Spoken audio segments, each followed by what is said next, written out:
கடவுளே காப்பாத்து. வா வேணி. தம்பி, இவளை பாரு, அழுதுகிட்டே வரா. பாத்துக்கலாம். ஏய், இப்ப எதுக்கு நீ கண்ணை கசக்கிட்டே வர? முதல்ல அழுகிறத நிறுத்து. அழுகுறதுக்கு கூட எனக்கு உரிமை இல்லையா? ஏன் என்ன இப்படி கொடுமைப்படுத்துறீங்க? இந்த பாரு, இந்த டிராமா பண்ற வேலையெல்லாம் இதோட நிறுத்திக்க. அதான் உனக்கு நல்லது. மாப்பிள்ளை வீட்டுக்காரங்க முன்னாடி இப்படி அழுது வெடிஞ்சுக்கிட்டு இருந்தேன்னா என்ன ஏதுன்னு தேவையில்லாத கேள்வி எல்லாம் வரும்.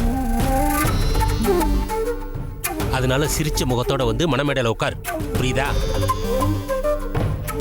அதை விட்டுட்டு மறுபடியும் முரண்டு பிடிச்ச நான் என்ன செய்வேன்னு தெரியும்ல. ஒரே ஒரு ஃபோன் கால் தான்.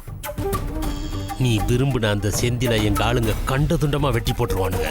அவன் உயிரோட இருக்கணும்ன்ற ஆசை இருந்தா அமைதியா வந்து நான் சொல்றவனை கல்யாணம் பண்ணிக்க. வா, கூட்டுவாங்க.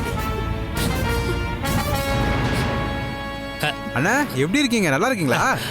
சங்கரே, நீ எங்க? இங்க கோயிலுக்கு நம்ம தானே பூவெல்லாம் சப்ளை பண்றோம், அந்த வேலையா வந்தேன்.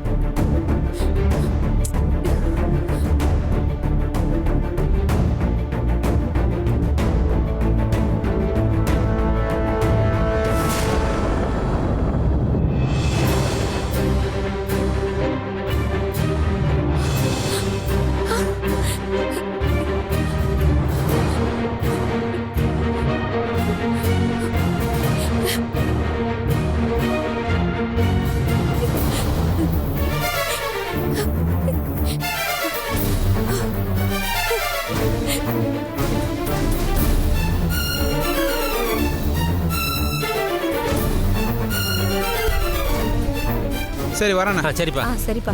வேற சரி, போலாமா? வேணி வேணி எங்க?